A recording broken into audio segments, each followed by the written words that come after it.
everything is ready for a possible strike on Iran, as the Israeli Navy and the United States Navy sent a message to Khamenei while the Iranians are threatening a direct attack on Israel, and President Trump is losing patience. On the one hand, he says that he's talking seriously with Iran, but on the other hand, the preparations for a strike continue. He also said that without a deal, bad things will happen. Sources in Iran say we can pause or shut down the nuclear program, but Israel has warned the United States about Iranian deception. And against the backdrop of contacts with Iran, we will bring you the red lines Israel will present to the White House and its special envoy to the region, Steve Witkoff, as apparently Iran needs to choose surrender or a full-scale attack. And meanwhile, public anger in Iran after the massacre of thousands of protesters is boiling up, and the wall of fear has collapsed. Government sources says that the concern is that an American strike will ignite the protests, and the Revolutionary Guards and Ali Khamenei threatened that this is the time that the crackdown would even be harsher. So welcome to Boots on the Ground. I'm your host Yair Pinto, bringing you the whole truth about what's happening in Israel and what is happening in the Middle East. Iran's supreme leader is threatening the United States and warning of a regional war. And according to him, any American attack will be met with a broad response by Iran and its allies. However, the United States is issuing its own threat that President Trump's patience is limited. An Iranian delegation will arrive for talks in Turkey with Witkoff this week, but the assessment is that if Iran does not surrender completely, an American response will come. On that note, the United States is reinforcing air defensive systems in the Middle East, including deploying THAAD and Patriot batteries to better protect its allies and its forces.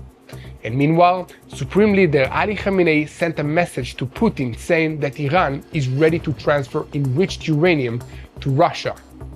However, other Iranian officials are insisting that they will only negotiate on the nuclear issue, while other issues, including ballistic missiles, support for terrorism groups, and the violence against their own people, are internal matters that America has no business being involved in. Therefore, Israel has delivered a warning to the United States that Iran is trying to deceive it and reach an agreement that will postpone the military confrontation but preserve its strategic threat in this region. Senior security officials say that Israel and the United States are also preparing for the possibility of a regional war following Ali Khamenei's threat and the preparations for a joint Iranian military drill with Russia and with Chinese forces. And in response, the Israeli Navy conducted an exercise as part of cooperation between the naval arm and the United States Fifth Fleet in this Red Sea area, during which similar defense scenarios were tested, including the interception of ballistic missiles.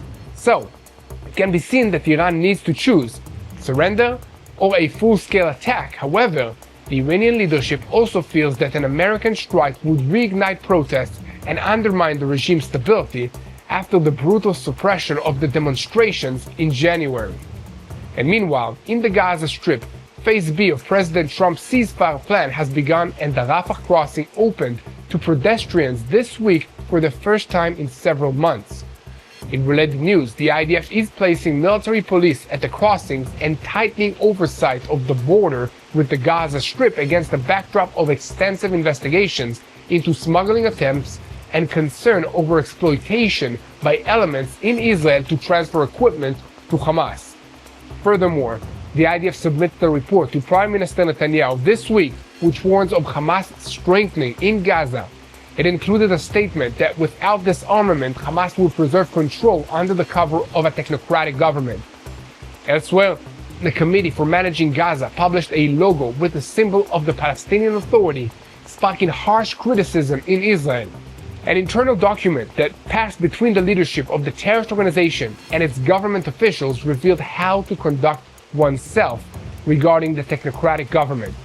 But it seems that soon an ultimatum will be set for Hamas to dismantle, and there will be no Hamas in Gaza.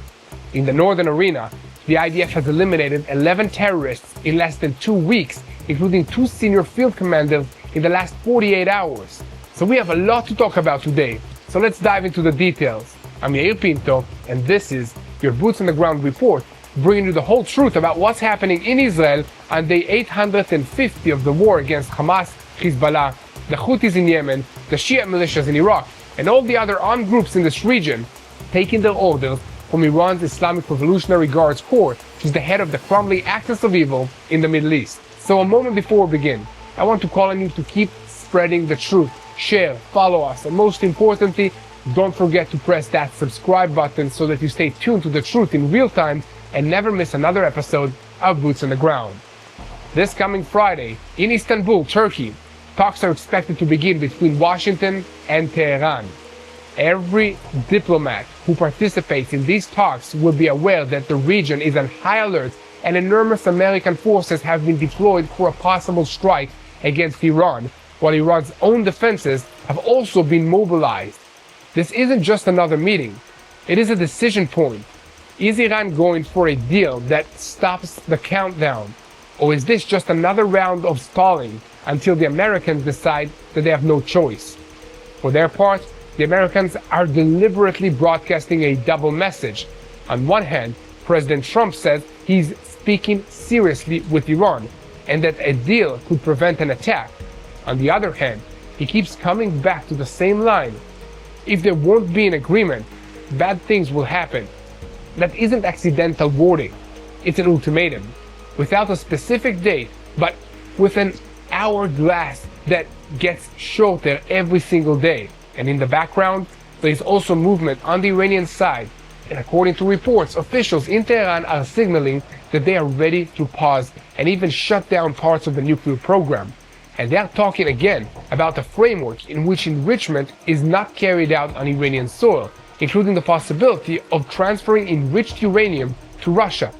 It sounds dramatic, but in Jerusalem, they see it as merely a tactical compromise to buy time while the missile program and the proxies remain untouched. However, Israel doesn't want to look like it's pushing the United States into war, but it also isn't willing to accept an agreement that leaves the Iranian mechanism as dangerous as before. The Israeli line is clear that if we're talking about removing a threat, it can't be only about centrifuges. It must include the ballistic missiles, especially considering the range and the pace at which Iran is rebuilding capabilities. In other words, Israel has the threat to our home front at the top of the priority list. That's what they're thinking about. And with all of that in mind, while the diplomats prepare for talks, the soldiers prepare for war. And that includes the deployment of more American air defenses in the Middle East, including batteries of THAAD and Patriot air defensive systems, and a clear concept: before activating significant offensive forces, you have to make sure that the Iranian response doesn't kick back and impose a heavy price on the American forces, on Gulf states, and on Israel. At the center of the naval picture stands the aircraft carrier Abraham Lincoln, and the force that accompanies it, including destroyers that are spread between the Red Sea, the Arabian Sea, and the Persian Gulf. This isn't only an attack force, it's also a layer of defense. These destroyers have the capability to intercept missiles and UAVs, and the Americans are projecting presence to create deterrence and give the president all the options he needs. The IDF is also working hard to create options for the political echelon, and they are not waiting for conclusions from Istanbul. The relevant systems are on high alert throughout the Air Force, the intelligence, the air defenses, and the home front. That doesn't necessarily mean that Israel is on the way to an attack, but it does mean that Israel is preparing for a scenario in which Iran carries out direct or indirect fire, or otherwise tries to intimidate Israel's home front. And in related news, this week, the IDF Navy and the American Navy conducted joint training exercises to prepare for the possibility of intercepting incoming ballistic missiles, cruise missiles, and drones. For their part, the Ayatollah regime continues talking about a regional war, which they say will erupt if America attacks. These statements are meant to generate pressure on President Trump in the international arena, and they are also a signal to activate proxies and attempt to create multi-arena escalation and a direct threat aimed at Israel as well. But beneath threats, there is another pressure that worries the Ayatollah regime. Nonetheless, the pressure from within, from the Iranian people. And in the last month, Iran saw a harsh protest wave, which was only put down by using massive violence. The regime understands that the public and its rage hasn't disappeared. It has only gone below the surface, and they fear that an American strike, even a limited one, will become the spark that reignites the streets, and this time with a public feeling of having nothing to lose. That's why the talks in Turkey are not just hope for peace. They are Iran's attempts to get out of the corner that they're backed themselves into without looking like they're surrendering.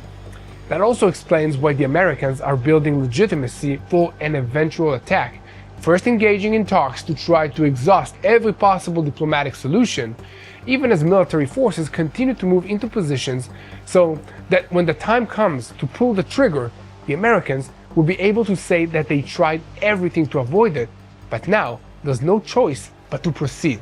So to sum up, right now there is no indication of an immediate American strike in the coming hours, but there are clear indications of preparations for a strike, and at a pace that is aimed at weeks, not just months. The talks in Istanbul can delay this decision, but they won't cancel it. In Israel, we are preparing for both attacks at the same time. Possible deal that creates temporary relief, and a track in which the talks end without the deal, and the region enters a round of confrontation. Now, we're shifting our focus to the Gaza Strip, because this is one of the first places that a flare-up of regional tensions would likely occur. After already a few weeks of relative calm under the ceasefire, we are moving into Phase B, and this is the phase where everything gets harder. A Rafah border crossing is opening, movement is resuming, and Hamas is trying to use every breathing space to project control, governance, and recovery. In parallel, the demand to disarm Hamas is coming back again as part of the argument over what really comes out of this deal. The risk is clear.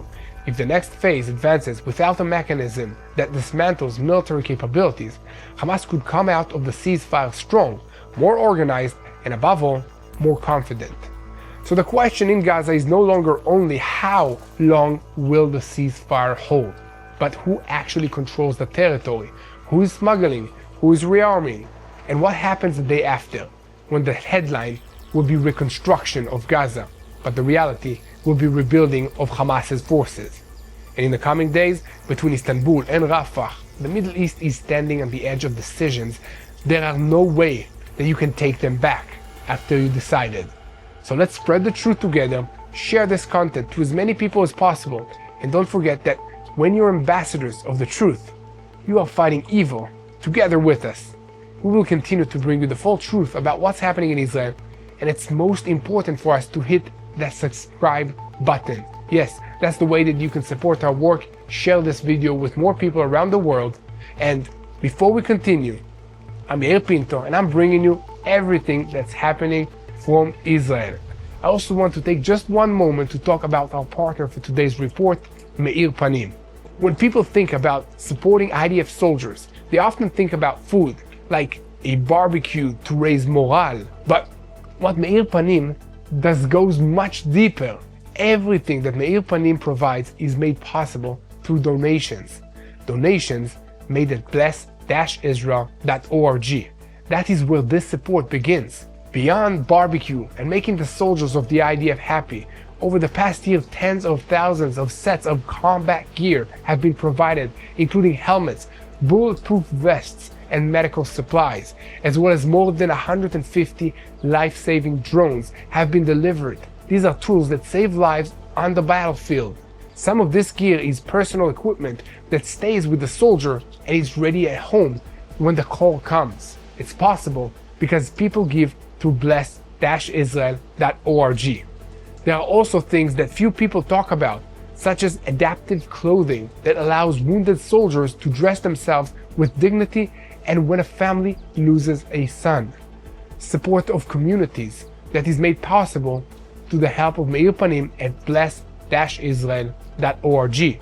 So every week, full Shiva meals for those that are mourning their loved ones are delivered to the grieving families, so they don't have to think about food during their hardest days. Today, donations made at bless-israel.org help support 500 reservist families each week, feed 1,500 soldiers every single day, and strengthen more than 110,000 soldiers through morale programs. At a time of uncertainty and growing threats, this work matters more than ever. So if you want to stand with Israel's soldiers for real, go to bless-israel.org. Again, that's bless-israel.org. And now, we are keeping our focus on the Gaza Strip, because alongside the reopening of the Rafah border crossing and the talk about Phase B, one thing is becoming clear on the ground. Hamas isn't going anywhere without being forced by force.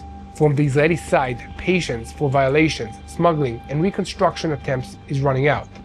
This matters now because the Rafah crossing is not only a civilian crossing, it's a test to see who really controls Gaza, who manages the movements, and who exploits every crack to rebuild terrorist infrastructure.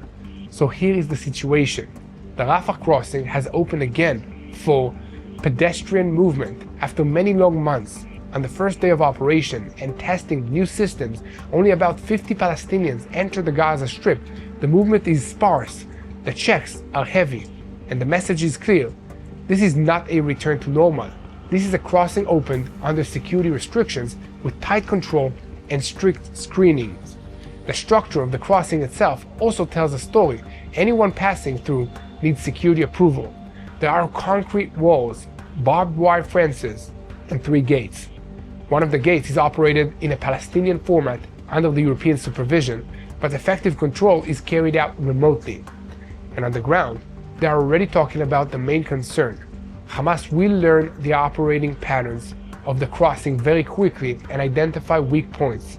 Then, they'll try to insert terrorists disguised as civilians, smuggle weapons, equipment, components, drones, narcotics, and anything else that can be turned into an operational capability.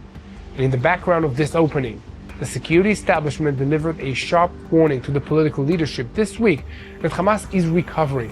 According to the warning, if there won't be real disarmament, Hamas will be able to preserve civilian and military control even under the cover of a technocratic government, meaning a government will be formed that looks professional and administrative, but Hamas will keep running things under the table through the clerks, through the money, through the streets, and through its security apparatus. And it doesn't stay at the level of assessment. An internal document that was circulated inside Hamas mechanisms in recent months was also exposed this week. It included clear instructions to its government officials ahead of the technocratic entry to keep the working as usual. Don't attack the government on social media. Don't create personal contact with the technocratic people. And don't pass them information, only through the authority figure. In parallel, another front of symbols and messages has opened. A committee that is supposed to manage the strip published a logo this week that appears that identified with the Palestinian Authority symbol, sparking a harsh reaction in Israel. The Prime Minister's office clarified that the Palestinian Authority will not be a partner in managing Gaza, and that the symbol presented to Israel was different. From Israel's perspective, this isn't a graphic issue, it's an issue of sovereignty and control. Who enters the picture the day after, and who gains a foothold on the ground. Now, we need to talk about what happens in the last week, because that's where the real question is. While they talk about Phase B, Hamas attempted to stretch the border, hit IDF positions, and test the IDF's response, which was fast and sharp. At the end of the tense weekend, airstrikes were carried out, and on the Palestinian side, they reported dozens of fatalities, including senior terrorist operatives. Israel sees this not as another round, but as an equation. Every blatant violation of the understanding is met with targeted damage to capabilities, commanders, and infrastructure. And within that comes another critical point. Officials in Israel say that when there are no more Israeli hostages in the Gaza Strip, the caution considerations that limited action in the past shrink significantly. The meaning on the ground is that there will be more freedom of action for the IDF, and because of that, they are also tightening oversight at the border crossings along the Gaza border. The IDF is placing military police at operational gates and strengthening the inspection system after extensive investigations of smuggling attempts. The suspicion is that elements inside Israel were exploiting to transfer equipment to Hamas. In the background, there are also legal proceedings against suspects, and the message to the army and the field is a message of zero tolerance. Inside Gaza itself, the story becomes even more complicated. Reports are coming in about internal clashes, including an armed clan in Khan Yunis claiming it captured Hamas terrorists and humiliated them and even eliminated some of them. This is an event that worries Hamas no less than an airstrike because it erodes control from within. They have already changed the procedures for their field commanders in reaction to this internal threat. Now, we must shift our focus to events in the north, as the IDF continues to act to choke off any Hezbollah attempt to rebuild terrorist infrastructure, while the Hezbollah leadership is back to threatening any strike on Iran, no matter by who, will lead to a response against Israel. So this is the situation. Rafah is opening, and Hamas is already looking for how to turn this into an opportunity to rearm, while the IDF tightens the ring and marks red lines. And the question hovering over Israel for the continuation of the war: will the North really open up as a response to Iran, with Lebanon becoming the next arena faster than anyone is estimating? We'll take a look, but first, keep spreading the truth, share, and follow us. And most importantly, don't forget to look for the online TBN Israel YouTube channel for Yair and Mati, Yair Pinto and Mati Shoshani on social media, but make sure to only follow the official accounts because there are many fake ones. So, this way, you'll stay connected to Israel and never miss another episode of Boots on the Ground. And now, we are switching our focus to the north because the IDF continues to press Hezbollah about stopping. On Monday, a Hezbollah terrorist was eliminated in Ansariya area of southern Lebanon while he was engaged in rebuilding military infrastructure. This was the 11th elimination in less than 2 weeks. At the same time, weapons storage sites in southern Lebanon were struck to break the chain of force buildup. One of the infrastructures, according to the IDF, was located in the heart of a civilian population, and before the strike, steps were taken to reduce harm to civilians, including advanced warnings. This is also part of the new method, not only to strike, but also to manage the space. The message is zero tolerance for any rebuilding attempt, even if it disguises itself as routine or hides inside civilian assets. The meaning of all of this is clear. Ceasefire exists on the paper, but on the ground, Israel is acting to prevent Hezbollah from raising its head once more. And while the Israeli Air Force works, Hezbollah tries to respond with words. Its leadership declares again and again that it will not remain neutral if a war opens against Iran. Alongside that, they also threaten Israel's presence at points inside the Lebanese territory and make it clear that they will try to force a withdrawal. But threats are one thing, and the reality is another. Since the ceasefire, every attempt by Hezbollah to rebuild infrastructure or move capabilities has been met with strikes, eliminations, and an overall tightening of the Israeli freedom of action. And with all of that in mind, the question now is not whether there will be a response to an American strike in Iran, but what Hezbollah is truly willing to sacrifice for Iran's sake when the IDF is already pounding them day after day. What do you think about all of this? Let me know in the comments section. But there's one more thing to tell you about Hezbollah in today's report. And this story connects to another country that you don't usually hear about when we talk about the Middle East. But now it's becoming an issue because this country is granting shelter to Iran's terrorists as well as Hezbollah and Hamas operatives. And partly because of this situation, President Trump has already marked it as a target, like Venezuela. I'm speaking, of course, about the island nation of Cuba. President Trump signed an order this week declaring a national emergency around Cuba and is signaling an unusual pressure move to cut off the island's oil supply. The purpose of this move is to isolate the communist regime that rules this country and create internal problems for it by sparking a crisis in the supply of electricity, food, and other necessities of daily life. The basis of this plan is a White House threat to impose punitive measures including economic sanctions and tariffs on countries that sell oil to Cuba. This starts with Mexico, but at the same time, the message to Canada and Europe is clear.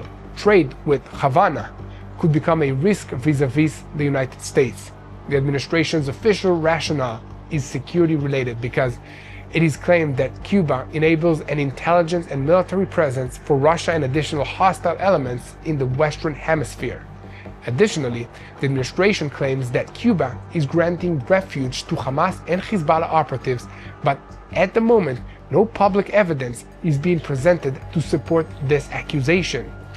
And meanwhile, on the ground, the story is economic because Cuba depends on imports from almost everything, including fuel. And according to market tracking estimates, its oil reserves are enough for only 2 to 3 weeks at the current rate of consumption. Already now, electricity shortages and power outages are becoming routine, along with long lines of cars trying to fill up at gas stations. When the island has chosen between electricity for hospitals and importing food and medicine, that's no longer a crisis, it's a danger of regime collapse. And behind the scenes, there is also politics. The Cuban exile community in Florida is demanding a tough line against the communist regime, and at the top of the administration there are those who see Cuba as the next test of American power in the Western Hemisphere. And here at TBN Israel, we'll keep reporting on every detail going forward, and we invite you to keep spreading the truth, share, follow us. Most importantly, pray for the situation, pray for our leaders, pray for your leaders, understand that God is in control. Pray for the people of Iran. Keep praying for the peace of Jerusalem. Hello, this is Mati here in Jerusalem with TBN Israel. This is Yair Pinto from TBN Israel here in Jerusalem. TBN Israel is keeping viewers informed with Israel-focused news, culture, and what God is doing in this land. Support TBN Israel today online at tbn.org/Israel. Thank you.